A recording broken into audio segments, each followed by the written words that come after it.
สวัสดีทุกคนโอ้มื้อนี้สิไปบ้านแหอีกมันสิมาคือมือว่านนี่บ่เนาะคืนอาวุธนี่อย่างไรแหเอาดิแหแหตรงเส้ตาอย่างแหแล้วก็มีกับตัวกับตัวหนูพร้อมเดี๋ยวไปเจอกันอยุคเมืองต่อเนาะนี่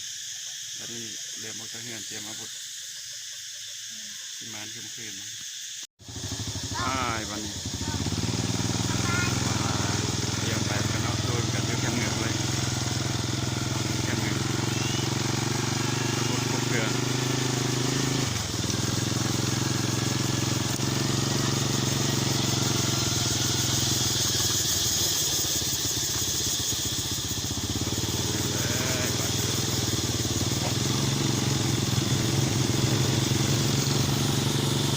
ไปพ่อกันน้ำเงินเดียวเนาะ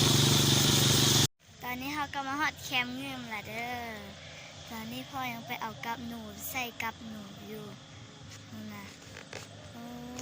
เจ้าหน้าเขาสิลงว่านแห่ละเด้อนี่เขาเกียมจะลงว่านแห่แล้วให้มันค่ำหน่อยหนึ่งก่อนเอาหาก็มาฮอดนี่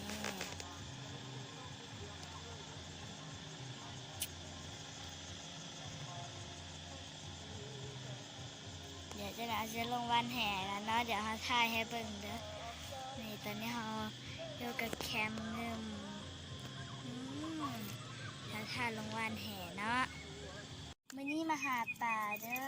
มาหาป่าได้ป่ามันก็หลายเต็มแห่กูน่ะมาหาป่าอีกเลยเด้อมื้อนี้น่ะได้ป่ามันก็หลายเต็มแห่เลยนี่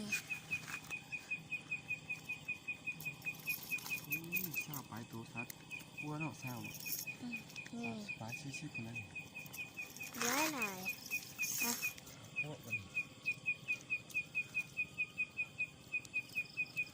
ป่าร้ายหลายเลยเอาป่าตุ๊กป่าถ้าเป็นจะชี้ตลอดแต่ขายเลยขายจะชี้ตลอดแต่ขายเลยคุณนะป่าตุ๊กใหญ่ๆนี่รถได้มาเนาะเพิ่นเอาให้ครับ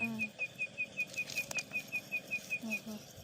มีตัวปลาไหลตัวนี่นะคุณนะนี่ปลาไหลคุณโอ้เต็มแห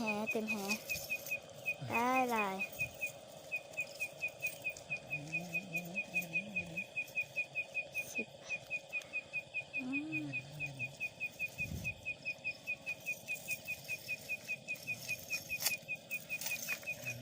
คนหมานมานั่นนั่นแหละหมานมานั่นเลย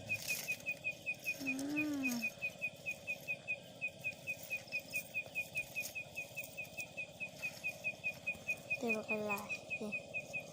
เต็มแห่เลย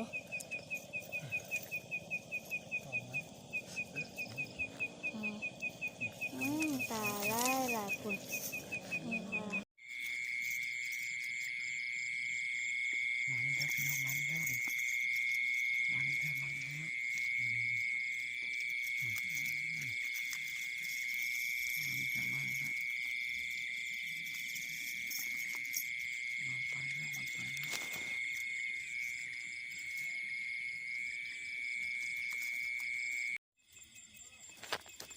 มา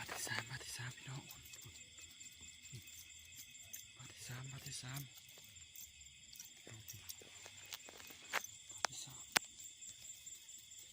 คุณมาที่สามมาด้วยมาที่สามมันแบบนี้ตลอดเลย